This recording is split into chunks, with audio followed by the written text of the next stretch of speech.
Luna Grace ஒருத்தர் மறந்துடாதீங்க. 5 lakhs நக்கிட்டு போயிட்டு யூஸ் கேஸ் பார்த்து இன்வெஸ்ட் பண்ணுங்க.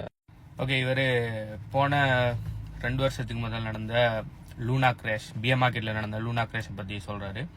எஸ், எதுக்கு அவர் கமெண்ட் போடுறீங்கன்னு சொன்னால், காயின் மார்க்கெட் கேப்பில் டாப் 10ல் இருக்கிற காயினில் இன்வெஸ்ட் பண்ணினா ஓகே தானே, நம்ம ஃபண்டமெண்டல் அனாலிசிஸ் எல்லாம் பண்ண தேவையில்ல கமெண்ட் பண்ணிக்கிறது. டாப் 10 காயின்ஸில் நம்பாதீங்க. ஒவ்வொரு 5 வருஷத்துக்கு ஒருக்கா நீங்கள் போய் பார்த்தீங்கன்னு சொன்னால் டாப் 10ல் இருக்கிற காயின்கள் அடுத்த 5 வருஷத்துல இல்லாமல் போயிடும்னு சொல்லியிருந்தேன். அதுக்கு ஒரு பெஸ்ட் எக்ஸாம்பிள் தான் இந்த லூனா கிராஷ்.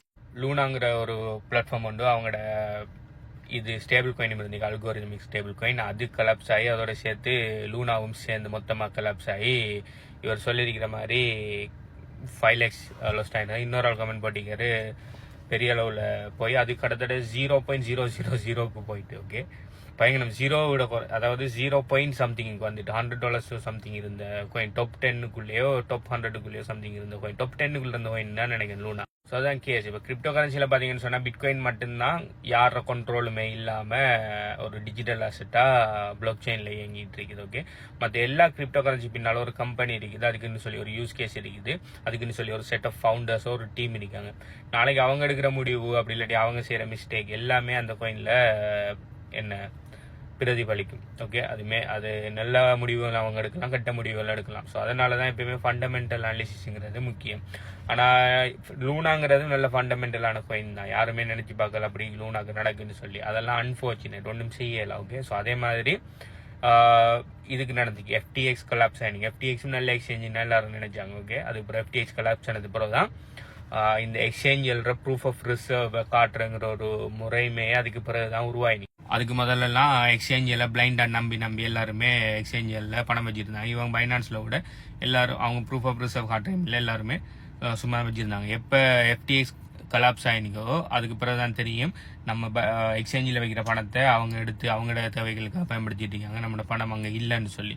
அதுக்கு பிறகு கொஷினல் நிறைய வரைன்னா அதுக்கு பிறகு எக்ஸ்சேஞ்சில் நினைச்சாங்க ப்ரூஃப் ஆஃப் ரிசர்வ் காட்ட ஆரம்பித்தாங்க. அதாவது தேர்ட் பார்ட்டி கம்பெனியை வச்சு ஓகே இவ்வளோ அசட் இருக்கணும், எங்கள்கிட்ட உண்மையிலே இவ்வளோ அசட் இருக்குதா, எங்களோட டேட்டா படி யூசர்ஸ் டிபாசிட் படி இவ்வளோ அசட் இருக்கணும், இப்போ எங்களோட உண்மையிலேயே அசட் இவ்வளோ இருக்குது, ஸோ ஈக்குவலாக இருக்குதான்னு சொல்லி ப்ரூஃப் ஆஃப் ரிசர்வ் இப்போ செய்கிறாங்க அநேகமான எக்ஸ்சேஞ்சஸ். அதுவும் எல்லாரும் செய்கிறாங்க, டாப் எக்ஸ்சேஞ்சர்ஸ் எல்லாம் அநேகமாக செய்கிறாங்க. ஸோ இதெல்லாம் கைஸ் அன்ஃபார்ச்சுனேட்டான விஷயங்கள். அதனால தான் நான் எப்பயுமே என்னைகிட்ட கேட்டு வராக்களுக்கு நான் ரெக்கமெண்ட் பண்ணுறேன் 2 காயின்.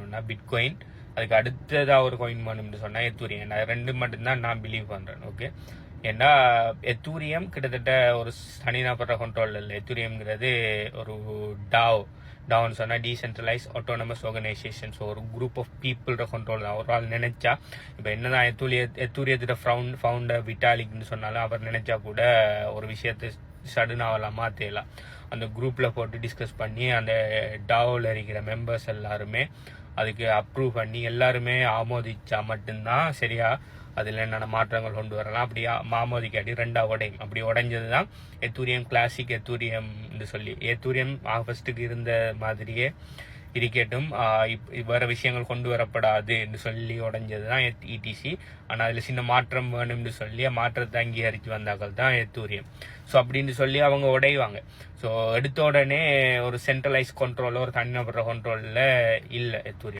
அதனால தான் நான் பர்சனலாக எத்தூரியத்தையும் பிட்காயினையும் நான் ரெக்கமெண்ட் பண்ணேன். அதை தாண்டி அதுக்கான அது மட்டும் தான் நான் வச்சிருக்கேன் இல்லை, நான் அதை தாண்டி நிறைய கோயின்கள் நான் வச்சிருக்கேன். நான் அதை பர்சனலாக நான் ரெக்கமெண்ட் பண்ண மாட்டேன். ஏன்டா நாளைக்கு அந்த கம்பெனிஸில் என்ன வேணா நடக்கலாம். அப்படி என்ன வேணா நடந்தால் அதுக்குரிய ரிஸ்க் எடுக்க நான் தயாரான இன்னொரு ஆள் நான் ரிஸ்க் எடுக்க நான் ரெக்கமெண்ட் பண்ண மாட்டேன். நீங்கள் கூட ரிஸ்க் எடுத்துக்கொள்ளுங்க. அதனால தான் எல்லாரையுமே ஃபண்டமெண்டல் அனாலிசிஸ் பண்ணி அதுக்கு பிறகு ட்ரேடுங்கன்னு சொல்கிறேன். ஸோ நீங்கள் fundamental analysis and technical analysis பண்ணி தான் கோயின் வாங்குறேன். அப்படி இல்லாட்டி பிளைண்டாக யாரோ ஒருத்தர் சொல்கிறாங்கிறதுக்காக 4 கால் செல்ல பிராணிகள் கோயின் நம்மள மீம் கோயின்கள் வாங்கி தர்றாங்களான்னு சொல்லி கீழே கமெண்ட் பண்ணுங்கள். பாய்.